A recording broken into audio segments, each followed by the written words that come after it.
The football is over for this season, but the hard work for next season now begins in earnest. Next up is a series of discussions with Gary over the next couple of weeks to agree a budget for the playing and coaching staff for next season. As a fans-owned club, we are only able to spend what we, the fans, are willing and able to contribute, and so it falls to me to ask you all to consider making a contribution into the 12th Man Fund to allow me to give Gary the budget that he needs to give him the best possible chance of going one step better than we were able to go this season. I'm sure you'll agree that the football that we watched this season was outstanding. The best chance of promotion in 12 months' time is if Gary can keep the nucleus of this side together. Other clubs will come sniffing and Gary can only do so much to keep them at bay. Please do what you can to be Gary's 12th man for next season. Every pound contributed to the 12th Man Fund will go directly to Gary's budget.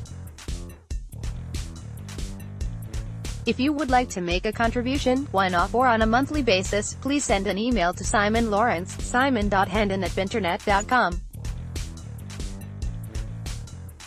Last season was incredible. It's up to us to make next season even more memorable. Thanks you for your support. Simon Lawrence, Chairman, Hendon FC, posted at 2:29. The match report from the playoff final is now online. The report from David Ballheimer can be found here. Posted at 18:15. The highlights of yesterday's playoff final are now online courtesy of the Bostick League show from the Back of the Net team. The highlights can be found at https://www.youtube.com/watch?v=v2-FCO07 posted at 18:09. Voting is now open for the Gaddis Denfield Solicitors Player of the Month for April. Click here to place your vote. Voting closes at 6 p.m. on Friday, the 11th of May.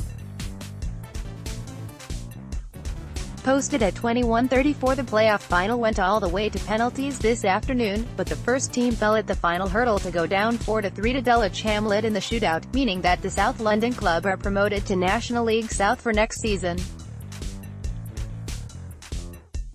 The game was played in front of a stadium record for Imperial Fields of 3,321, the crowd including a huge number of Hendon supporters numbering at least 500. The shootout came after 120 minutes of football, played at a good tempo despite the heat, failed to split the two teams. Ashley Nathaniel George gave the Greens a 36-minute lead when his shot eluded the diving Amadou Tangara to hit the back of the net, whilst the equalizer for the home side came courtesy of Gavin Tomlin in the 54th minute following a goal-mouth scramble. Tom Lovelock made some quality saves to keep the Greens in the game, whilst going forward, the front players found the home defence in unforgiving form, and not giving them the space they had enjoyed against Folkestone on Thursday evening. Chances in extra time were at a premium, and it wasn't a surprise that the game ended with penalties. Sam Murphy, Daniel Uchechi and Nico Muir were on target for the Greens, with Oliver Sprague and Michael Corcoran seeing their efforts saved, whilst Lovelock was only able to keep out one effort from Dulwich. Our congratulations go to Dulwich for their promotion, and we wish them every success next season. Of course, we also wish them luck with their ongoing battle to get themselves back to their rightful home at Champion Hill. Posted at 21:22. Dulwich Hamlet have announced this evening that online sales will be capped at 1,500, approximately 1,450 had been sold at the time of writing, but around 2,000 tickets will be on sale at the turnstiles tomorrow afternoon. The ground capacity is 3,500. Gates will open at Imperial Fields at 1 p.m., earlier than the previously advertised time of 2 p.m., and Dulwich advised that supporters allow plenty of time to get into the ground. We look forward to seeing you all at the game tomorrow afternoon. Posted at 22:06. The photos from the win over Folkestone Invicta on Thursday are now online. Derek Beach's photos can be found on Facebook and Flickr. Posted at 21:04. The match report from last night's playoff win against Folkestone Invicta is now online. The report from David Ballheimer can be found here. Posted at 18:05. The highlights of last night's win are now online courtesy of the Bostick League show from the back of the net team. The 40-minute show also includes highlights from Dulwich, so if you only want to see our highlights, scroll through to about 26 minutes. The coverage includes interviews with Gary McCann and Zach Joseph. It's well worth a watch, not just if you were unable to be there, but also if you were there and want to relive the game. The highlights can be found at https://www.youtube.com/watch?v=9b8. Posted at 17:59. The admission prices for Monday's playoff final against Dulwich Hamlet are now available, together with online sales. Prices will be £10 adults, £5 concessions and free for under 13s. Concessions include those over 60, unemployed, members of the armed forces, NHS workers, those on disability living allowance and students, on production of appropriate ID. Online ticket sales are now up and running, and can be found by clicking here. It is not an all-ticket game, and the gates will open at Imperial Fields at 2 p.m. Please remember that the game is at Tooting.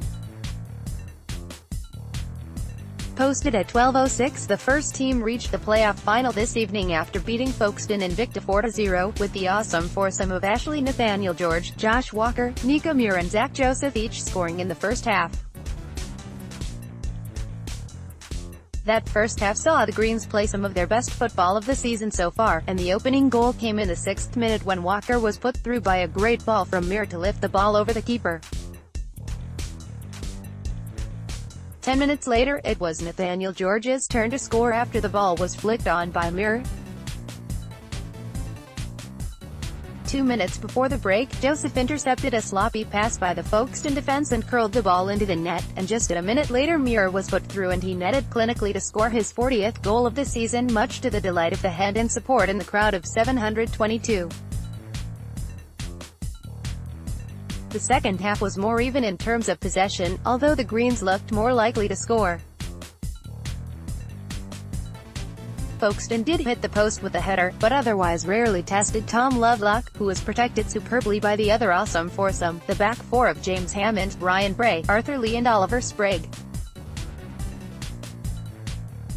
All those, together with the tireless work rate from Jake Egleton and Casey McLaren, together with the three substitutes, Dave Didu, Sam Murphy and Daniel Uchechi, ensured that the clean sheet was kept. With Dulwich Hamlet beating Leiston 1-0, the Greens will now travel to Tooting. Posted at 23:08. This is what you can expect in Hendon's match program against Folkestone tomorrow.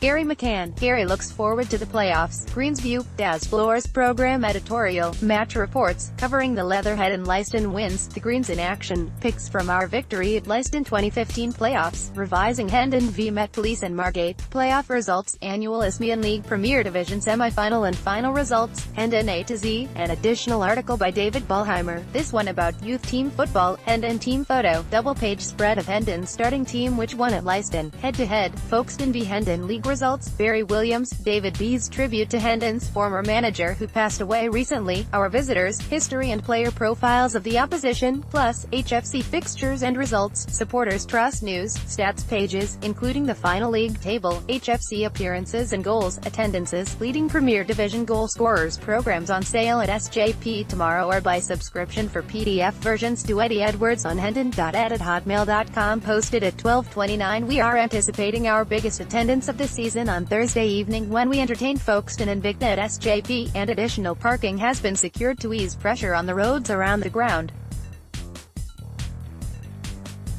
The arrangements are the same as for the Billericay game in March, so the car park at SJP will be available as normal, but it expected to fill up much earlier. Folkestone have advised us to expect a team coach and a supporters coach, which of course we need to keep space for. With thanks to Barnet Council, a second car park has been made available once again at West Hendon playing fields. This holds around 100 cars and is just a 5-minute walk from the ground across West Hendon playing fields. As it will be dark after the game, stewards will be provided to ensure people going back to their cars are kept safe and don't get lost. The additional parking can be accessed in Goldsmith Avenue, which can be found opposite the West Hendon branch of Sainsbury's on the A5 Edgware Road. If traveling from Staples Corner, junction of M1, A406, A5, the turning is on the left just after Hendon Magistrates Court. If traveling from the Kingsbury, Colindale direction, the turning is the first right after Kingsbury Road. The postcode for the car park is NW97EX. There will be a steward on duty in the West Hendon car park who will direct you to the ground.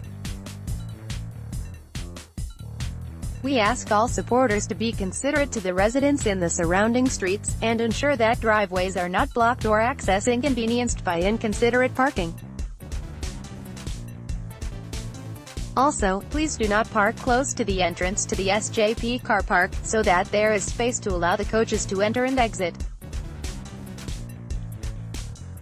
In all cases, please follow any instructions given by our stewards, who will be working to maximize the number of vehicles into both car parks. Posted at 18:44, the match report from yesterday's win at Leiston is now online. The report from John Rogers can be found here. Posted at 20:52, the photos from the win at Leiston yesterday are now online. Derek Beach's photos can be found on Facebook and Flickr. Posted at 15:07, Thursday evening's playoff semi-final against Folkestone Invicta will be an all-pay game, and our normal admission prices will apply. Season tickets are not able to be used, and there will be no complimentary tickets available. Admission prices are £10 adults, £5 concessions, over 60, and students with valid NUS cards, and £1 for under 18s. Posted at 13:45, the kickoff time for Thursday's playoff semi-final against Folkestone Invicta will be at the slightly earlier time of 7:30 p.m. The reason for this is that we need to ensure that the floodlights at SJP are turned off by 10 p.m., and with the possibility of extra time and penalties being required, the earlier kickoff is necessary. Posted at 11:16, a last-gasp equalizer for Billericay against Folkestone, scored by Jamie O'Hara, ensured a third-place finish for the first team after they won 2-1 at Leiston. After a goalless first half, which the Greens had the better of 2 goals in a minute from Ashley Nathaniel George and Daniel Uchachi just after the hour mark, ensured that Leiston had to work hard to get something out of the game. But that's exactly what Leiston did, and they pulled a goal back through Joe Marsden a few minutes later, and Tom Lovelock made a superb save late in the game to ensure the lead was kept. With Folkestone only picking up a point, the Greens finish ahead of them in third place on goal difference. The playoff SEM final will be played at SJP on Thursday evening, kickoff at 7:45 p.m. Full details will be made available as soon as they're confirmed. Posted at 17:09, this afternoon's game saw Keegan Cole make his 100th appearance for the first team whilst still aged just 18. He is almost certainly the youngest player to achieve the milestone for the club. The young midfielder made his debut in a 2-0 win over Lewis in February 2016 and has scored 17 goals so far. Posted at 17:03, the match report from Wednesday's win at Leatherhead is now online. The report from David Ballheimer can be found here. Posted at 23:36, the under-18s finished their season this evening with a 4-1 win over leaders Camberley Town at SJP. On the scoresheet were Diego Sotelo series, Matt Forkin, 2, and Khalil Francis Onwaga. Posted at 22:46, now that we know we are in the playoffs, it's about time we confirmed on the website how they work. The semi-finals will take place on Thursday the 3rd of May, and will be 2nd v 5th and 3rd v 4th, with the games being played on the home ground of the higher-ranked team. Ties will be decided on the night. The final then takes place on Monday the 7th of May, and again takes place at the home ground of the higher-ranked team. As far as we are aware, any game involving Dulwich Hamlet as the home side will be played at Tooting. A win on Saturday, combined with Folkestone losing at Billericay, will mean that we would finish third, and be at home in the semi-finals. Finish fourth and we'll be away. Posted at 22:20, a late winner from Josh Walker secured a playoff spot this evening as the first team won 2-1 at fellow playoff hopefuls Leatherhead. Earlier in the game, Sam Murphy had scored his first goal since November 2015 to give the Greens an 11th-minute lead, which they held on to until Jack Midson, who had a lone spell with the Greens from Stevenage Borough in 2003, equalised around the hour mark. The Tanners put the Greens under plenty of pressure, but the defence held out, and were rewarded when Nico Muir forced an error from a defender, and the ball fell to Walker, who netted the winner.